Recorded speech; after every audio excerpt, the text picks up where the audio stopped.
Qu'est-ce que la colère? Une réaction naturelle, un bouclier face aux frustrations ou peut-être un miroir révélateur de nos faiblesses. La colère est souvent perçue comme une émotion destructrice, mais si on y regarde de plus près, elle nous offre un aperçu sans fard de nos peurs, de nos insécurités et de ce qui nous contrôle vraiment. Explorons ensemble ce que notre colère révèle sur nous-mêmes et comment, grâce à la sagesse des stoïciens, nous pouvons transformer cette énergie en une force de maîtrise et de compréhension. Pour les stoïciens, la colère est plus qu'une simple perte de contrôle, c'est un signal d'alarme. Marc Aurèle, l'un des plus grands empereurs philosophes, écrivait « La meilleure manière de se défendre contre la colère est de ne pas y céder ». Cette phrase nous rappelle que chaque accès de colère est une invitation à regarder en nous-mêmes et à comprendre ce qui nous rend vulnérables. Pourquoi certaines situations nous touchent-elles au point de nous faire perdre notre calme? C'est souvent parce qu'elles réveillent des peurs cachées, des attentes non satisfaites ou des croyances profondément ancrées. Imaginez un instant. Vous êtes coincé dans un embouteillage, pressé d'arriver à un rendez-vous important. La colère monte, le stress vous envahit. Pourquoi? Parce que derrière cet agacement se cache l'anxiété de décevoir, la peur du jugement ou le besoin de contrôle. Ces moments sont des miroirs révélateurs, et une fois identifiés, ils nous donnent une opportunité, celle de grandir et de reprendre les rênes de nos émotions. Alors, comment les stoïciens apprennent-ils à gérer la colère? Leur approche repose sur 3 piliers essentiels: la prise de conscience, la réévaluation et l'entraînement à la patience. Sénèque disait « La colère, si elle n'est pas maîtrisée, est fréquemment plus nocive que l'injure qui l'a provoquée. » Cette phrase simple mais percutante révèle une vérité souvent oubliée. Ce n'est pas l'offense elle-même qui nous ronge, mais notre propre incapacité à la maîtriser. Imaginez-vous dans une situation où quelqu'un vous critique devant d'autres personnes. La première flamme de la colère monte, rapide et brûlante. Pourtant, à ce moment précis, le stoïcien vous dirait « Stop, observez ». Car la colère n'est qu'une réponse à une interprétation, un reflet de notre perception subjective. Les stoïciens insistent sur l'importance de voir cette émotion dès qu'elle apparaît. Comment faire cela? Pensez à l'image d'un marin en pleine tempête. Au lieu de paniquer et de perdre le contrôle, il scrute l'horizon, conscient que chaque vague est passagère. De la même manière, lorsque la colère surgit, nous pouvons l'accueillir, la nommer. Je ressens de la colère, et ainsi créer un espace de distance. Cette simple reconnaissance, presque banale en apparence, agit comme un levier puissant. Elle nous permet de reprendre le pouvoir avant que l'émotion ne nous emporte. Il est important de se rappeler que la colère est éphémère, comme une flamme qui, privée d'air, s'éteint d'elle-même. Marc Aurèle le résumait avec sagesse lorsqu'il écrivait « Comment est-ce possible que les humains restent en colère quand ils savent que leur temps est si court ?» Une fois, un philosophe moderne partageait une histoire marquante qui illustre parfaitement cette idée de dissociation de l'émotion. Lors d'une réunion tendue, un collègue lança une remarque blessante qui fit instantanément monter la colère en lui.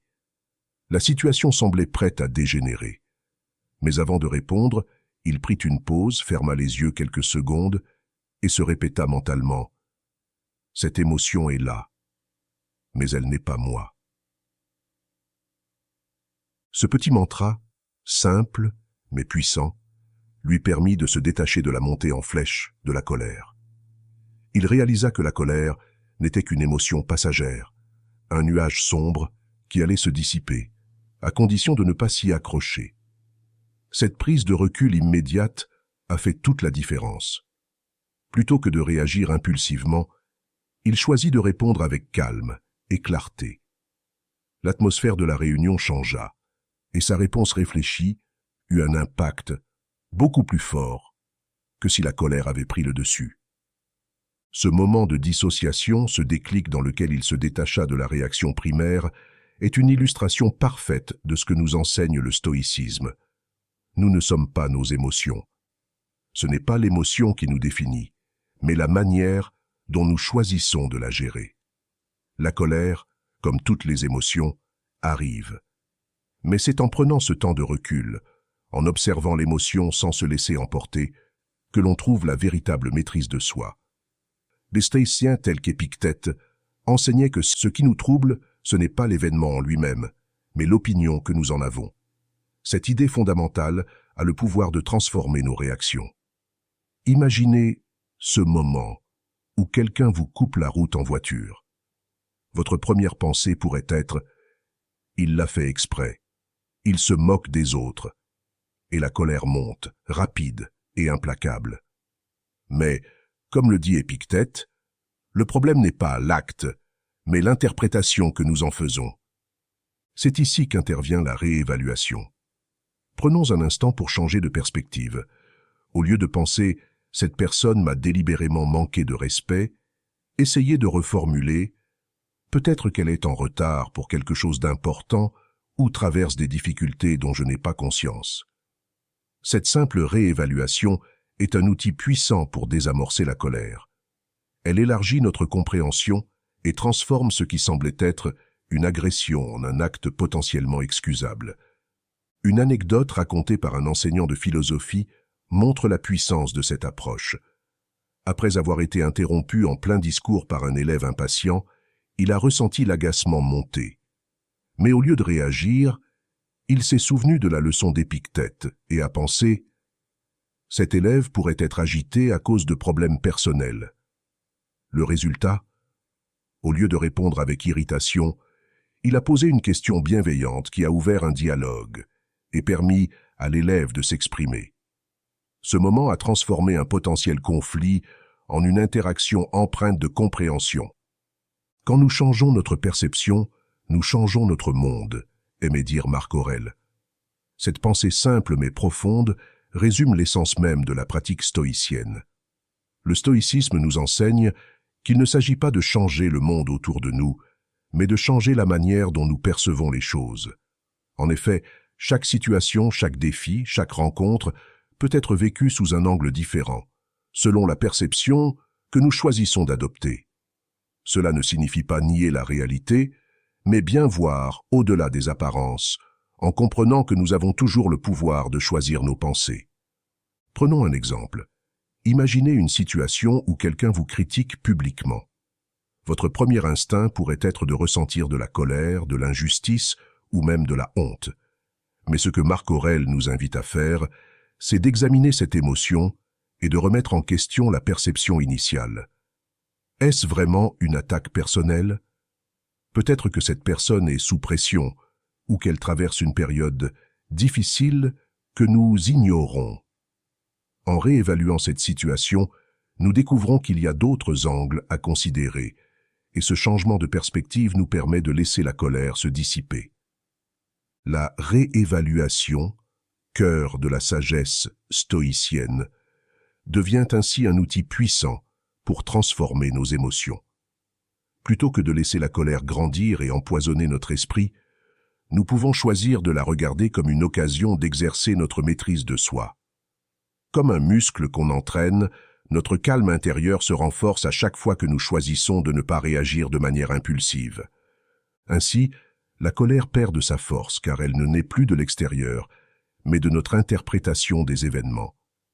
Et dans cette prise de pouvoir sur nos pensées, nous retrouvons un équilibre intérieur, un espace de sérénité, où les tempêtes émotionnelles ne nous emportent plus.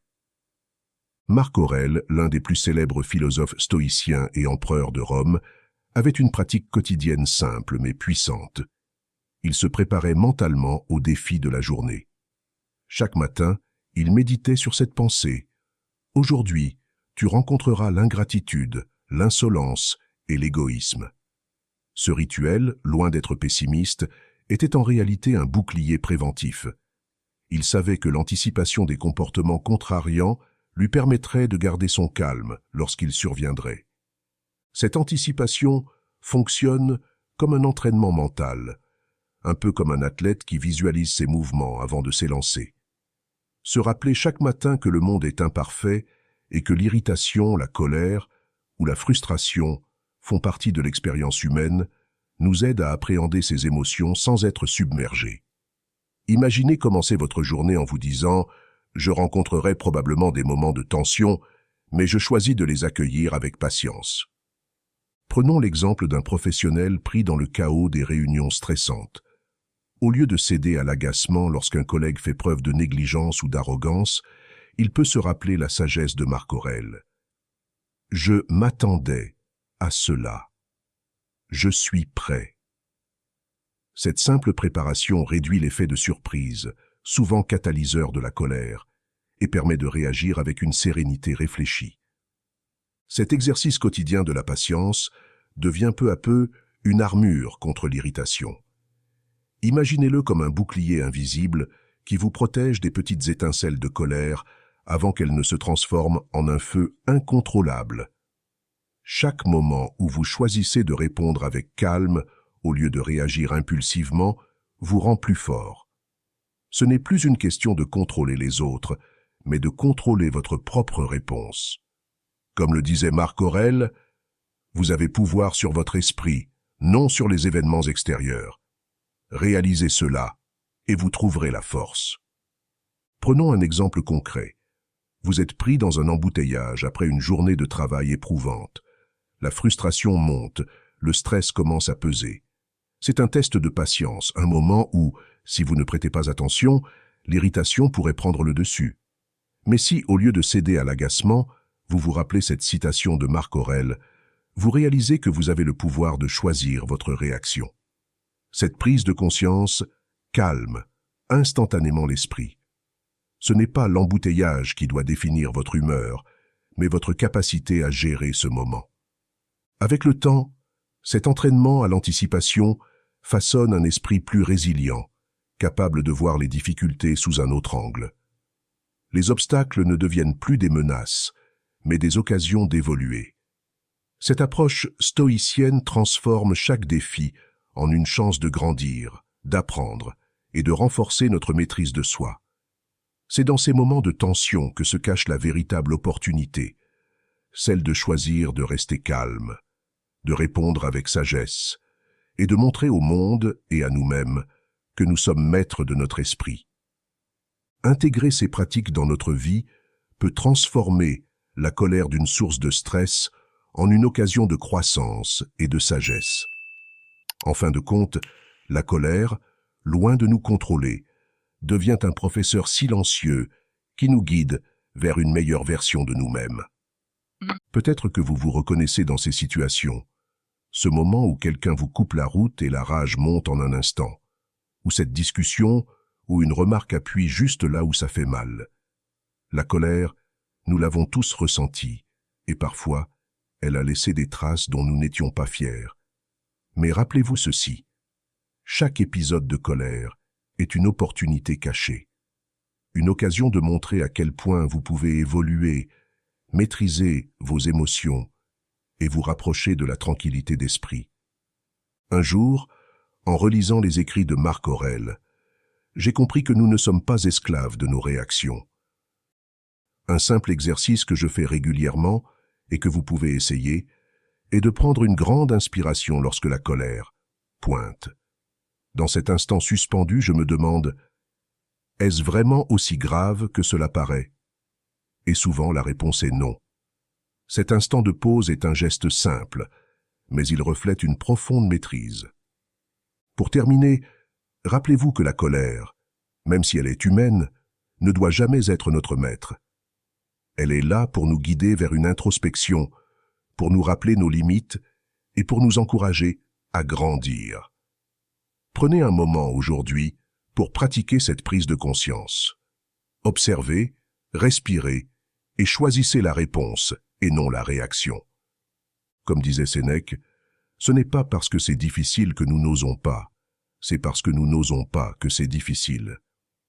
Alors, osez regarder votre colère en face et utilisez-la comme un tremplin vers une version de vous plus sereine et plus forte. Merci d'avoir regardé cette vidéo. Je vous invite à découvrir ces 2 autres vidéos qui s'affichent à l'écran. Elles pourraient vous intéresser et vous aider dans votre parcours vers le succès.